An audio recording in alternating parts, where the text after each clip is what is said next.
Good morning all of you. देखो आज हम लोग गोलीय दर्पण की फोकस दूरी और उसकी वक्रता त्रिज्या के बारे में चर्चा करेंगे। Okay yes sir.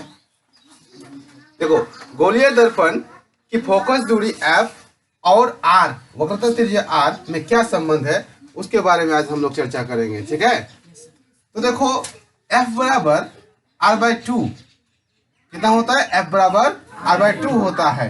हम लोगों को अगला क्वेश्चन ये भी पूछता है कि f बराबर r/2 होता है, कैसे होता है सिद्ध करे ना।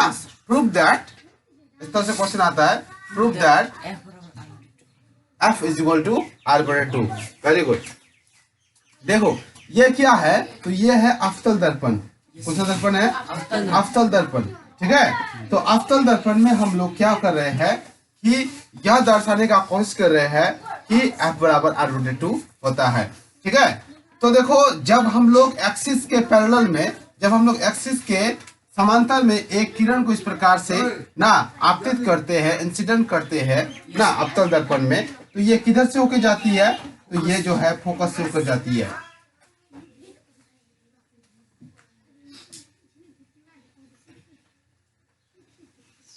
ये आपतित किरण है और ये क्या है? परावर्तित किरण है। और ये क्या हो सकता है? ये अभिलंब हो सकता है इसके ठीक बीच में। तो इसका अभिलंब जो है वो कहां से होकर के जाएगा? तो ये इसका सेंटर से होकर जाएगा, केंद्र से होकर जाएगा। ठीक है, कहां से होकर जाएगा? केंद्र से होकर जाएगा। ठीक है, इसका अभिलंब इसका केंद्र से होकर जाएगा कि नहीं जाएगा? जाएगा। ठीक है, तो हम लोग लॉ ऑफ रिफ्लेक्शन में क्या पढ़े हैं कि इसका जो आपतन कोण है आई, वो परावर्तन कोण किसके बराबर होता है? आर के बराबर होता है। और ये क्या है? ये पोल है। और ये एम डेक्स क्या है? ये अवतल दर्पण है ना। और ये क्या है? फोकस है ना। और ये क्या है? वक्रता केंद्र है, सेंटर है ना। और ये क्या है? एक्स एक्स एक्स, ये क्या है? एक्सिस है ना, मुख्य अक्ष है ये। तो इसके समांतर में एक किरण हम लोग जो है ना, एक किरण ए से लेकर के बी, एक आपतित किरण हुआ, और सी से लेकर के इधर हम डी मान लेते, सी बी से लेकर के सी, सॉरी बी से लेकर के सी ना। ये क्या हो गया? एक परावर्तित किरण हो गया। ये क्या हो गया? परावर्तित किरण हो गया। तो हम लोगों को दर्शाना है कि मतलब जो है f बराबर r/2 होता है। समझ में आ रहा है? किसी को कोई दिक्कत है? कोई दिक्कत नहीं है। देखो सबसे पहले हम लोग मान लेते हैं कि हम लोग कंसिडर कर लेते हैं कि माना कि एम डेक्स एक क्या है? बताओ तो, एम डेक्स क्या है? एक अवतल दर्पण है ना। ये क्या है? अवतल दर्पण है।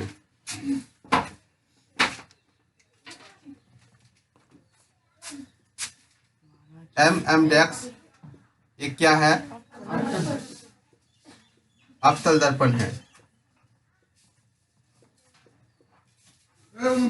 ना। इसका ध्रुव,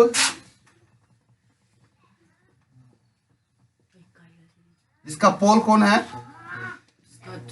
पी है ना। हाँ, इसका ध्रुव क्या है? पी है। एक्सिस क्या है? वक्रता केंद्र क्या है? Very good. वक्रता केंद्र क्या है? सी है ना।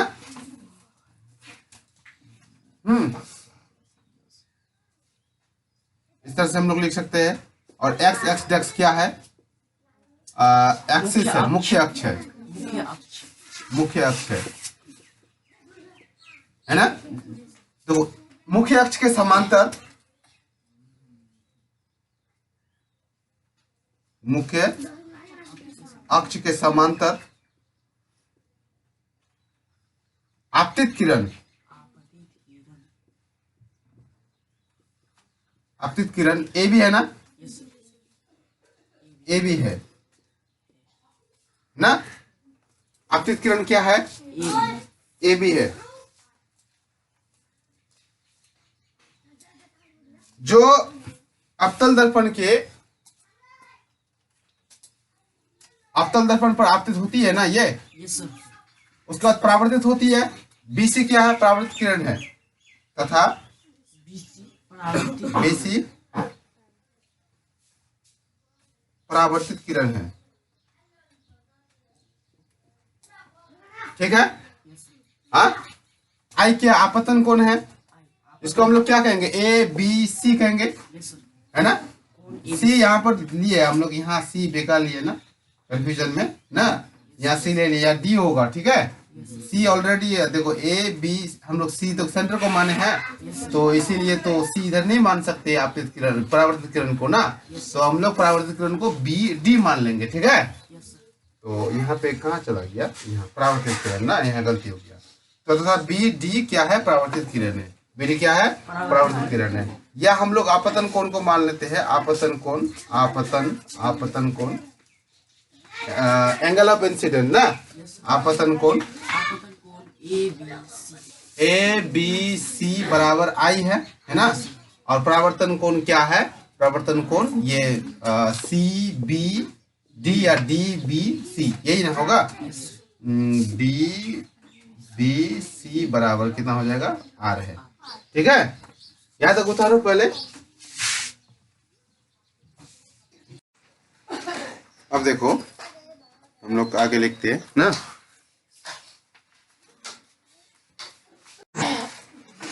तो हम लोग स्पेरिकल मिरर में जो है ना, स्पेरिकल मिरर 2 टाइप्स का होता है ना, है ना। तो हम लोग क्या लिए? ये पहले अवतल दर्पण लिए। क्या लिए? अवतल दर्पण लिए। ओके, तो हम लोग क्या कर रहे हैं? रिलेशन निकाल रहे हैं, है ना। किसके बीच में रिलेशन निकाल रहे हैं? तो रिलेशन बिटवीन ना focal length and radius of curvature. Okay, हम लोग किसके बीच में? Radius of curvature and focal length के बीच में जो है संबंध ज्ञात कर रहे हैं। ओके, एट फर्स्ट अब देखेंगे हम लोग according to law of reflection of light, law of reflection of light.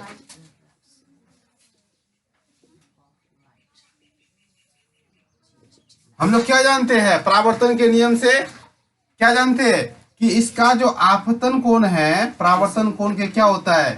बराबर होता है ना। ए बी सी बराबर हो जाएगा क्या? D B C. ओके, होगा कि नहीं होगा? बट हम जानते हैं कि ए बी के समांतर है क्या? पी सी समांतर नहीं है? समांतर है ना। तो ए बी के क्या है? पैरेलल है। क्या है? पी सी पैरेलल है ना।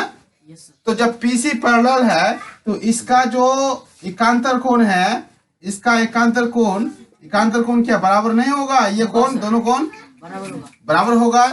तो हम लोग यहाँ लिखेंगे, इसीलिए एकांतर कोण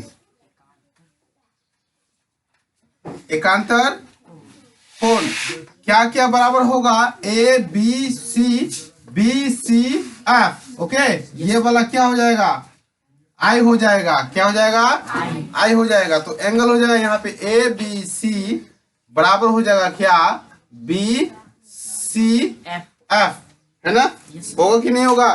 तो अब ये कौन सा एंगल हुआ बताओ तो? ये एक ट्रायंगल बन रहा है बी सी एफ, एक ट्रायंगल बन रहा है कि नहीं? बी सी एफ एक ट्रायंगल बन रहा है, बन रहा है ना। किसी को दिक्कत है? यहाँ ध्यान दो, बी सी एफ एक ट्रायंगल बन रहा है।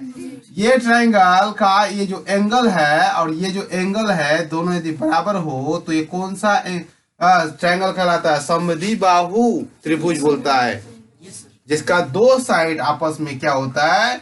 बराबर होता है। क्या होता है? बराबर होता है। तो ये साइड और ये साइड क्या हो जाएगा? बराबर हो जाएगा। यहाँ पर हम लोग लिखेंगे therefore B triangle B C F एक क्या है? समद्विबाहु त्रिभुज है। कौन सा त्रिभुज है? समद्विबाहु त्रिभुज है ना। तो इसीलिए क्या हो जाएगा? ये जो साइड है यानी बी एफ और सी एफ दोनों साइड क्या होगा? एक दूसरे का बराबर होगा। बी एफ बराबर हो जाएगा सी एफ। ओके, किसी को दिक्कत है? किसी को कोई दिक्कत नहीं है। अब ये दोनों को देखो, I बराबर R होता है, I बराबर R होता है कि नहीं होता है? किसके नियम के अनुसार? According to law of reflection of light, I is equal to R. But we know that कि A B parallel to PC, okay? हम लोग जानते हैं ना कि ए बी क्या है, पैरेलल है पीसी का या सीपी का पैरेलल है, राइट सर। तो ये जब पैरेलल है तो ये एकांतर कोण बनेगा आई, ये कोण बराबर हो जाएगा। लेकिन हम जानते हैं कि ये कोण आई, ये जो है आई बना तो I is equal to are है ना, ये दोनों कोण बराबर हो गया, नहीं हुआ? तो ये दोनों कोण जो बराबर हुआ, तो ये दोनों कोण, किसी त्रिभुज का दो कोण जब बराबर होता है तो वो त्रिभुज कौन सा कहलाता है? समद्विबाहु त्रिभुज।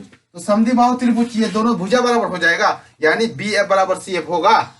हाँ, तो देखो यदि हम लोग मान लेते हैं ना, ये जो द्वारक है, दर्पण का जो द्वारक है, ये बहुत ही कम है। यहाँ पर हम लोग बहुत कम देने से तो हम लोग समझ में नहीं आएगा ना, तो इसीलिए थोड़ा बड़ा करके दिया। लेकिन ये बी जो है ना वो बहुत ही नजदीक है, यानी पी के बगल में है, इतना है, इतना, ठीक है? तो यानी बी पी के बहुत क्या है, नजदीक है। यहाँ पर हम लोग लिखेंगे चूंकि बी कोमा पी के बहुत नजदीक है, बहुत नजदीक है, एकदम नियर अबाउट है, ठीक है? नजदीक है। ये बी किसके नजदीक है? पी के नजदीक है, ठीक है? तो देखो बी एफ बराबर पी एफ होगा। क्यों होगा? क्योंकि ये बहुत ही एकदम नियर अबाउट है, इसका दूरी एकदम बराबर है। बी और पी जो है ना एकदम बगल बगल में है, ठीक है? तो इसीलिए क्या हो जाएगा, बी एफ बराबर पी एफ होगा। क्या होगा? पी एफ होगा, यानी बी एफ क्या हो जाएगा, पी एफ के बराबर होगा। यदि हम लोग यहाँ पर इक्वेशन 1 मान लेते हैं तो इक्वेशन यहाँ पे हम लोग 2 मान सकते हैं। हाँ, इक्वेशन यहाँ 2 मान लिए। देखो हम लोग जानते हैं कि बी एफ बराबर सी एफ, लेकिन बी एफ बराबर पी एफ भी होता है ना। तो हम लोग यहाँ पर लिखेंगे now equation first and second we get ना, हम पाते हैं कि क्या पाते हैं, ये जो बी एफ है, बी एफ कितने के बराबर है? पी एफ के बराबर है। तो हम यहाँ लिख सकते हैं कि पी एफ बराबर क्या हो जाएगा, सी एफ, है ना? पी एफ बराबर सी एफ। हम लोग यहाँ माने थे, जो कि शायद बोलना भूल गए ना।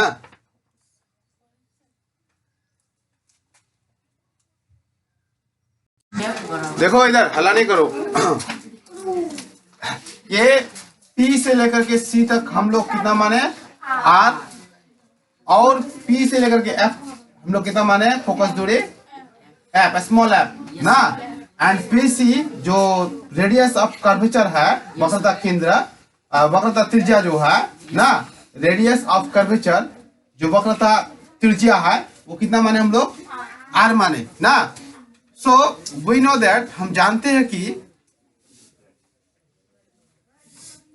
क्या जानते हैं, P C is equal to P F plus क्या होगा बोलो तो, P F plus C F होगा सर। हाँ, P F plus C F होगा। अब देखो हम लोग पीसी का मान जानते हैं, पीसी इज इक्वल टू कितना है, आर, और पी एफ का मान कितना है, पी एफ का मान अभी अभी थोड़ी देर पहले निकाले, पी एफ का मान एफ ना। बट हम जानते हैं कि पी एफ बराबर क्या है, सी एफ है। पी एफ बराबर सी एफ है, since P F is equal to क्या है, सी एफ है। तो हम लोग क्या पी एफ के जगह पे, सी एफ के जगह पे पी एफ बैठा सकते हैं? पी एफ नहीं सकते हैं, क्योंकि सी एफ की जगह पी एफ बैठा सकते हैं, पी एफ की जगह सी एफ बैठा सकते हैं, है ना। इसमें कोई प्रॉब्लम है किसी को भी समझने में? नहीं सर, किसी को भी कोई प्रॉब्लम नहीं है, कोई दिक्कत नहीं है ना। अब देखो ये दोनों क्या है, ये दोनों एक दूसरे का बराबर है। तो अब देखो सी एफ की जगह पे हम क्या कर दिए, पी एफ को बैठा दिए, ठीक है। तो एफ बराबर ये 1 P F and 1 P F, कितना पी एफ हो जाएगा, 2 P F. And we know the value of P F, P F का मान कितना है, एफ है। तो r is equal to 2 into यहाँ पे क्या है पी एफ का मान कितना हो जाएगा f। तो ये मल्टीप्लाई इधर के क्या होगा डिवाइड होगा ना भागा होगा ना f। तो इसीलिए f बराबर क्या हो जाएगा r/2। ओके किसी को कोई भी समझने में कोई भी दिक्कत है नहीं सर। हाँ इससे यह सिद्ध होता है कि जो फोकस दूरी होता है वो वक्रता त्रिज्या का क्या होता है आधी होती है। क्या होती है आधी होती है। देखो फोकस दूरी यहाँ पे क्या है f है r बटे क्या है 2 है यानी r का क्या है हाफ है ना r का क्या है हाफ है। तो किसी को भी कोई दिक्कत है यदि हम किसी को भी एक सवाल पूछते हैं कि फोकस दूरी वक्रता त्रिज्या का क्या होती है तो तुम लोग क्या जवाब दोगे बोलो वेरी गुड क्या होता है आधी होती है। ओके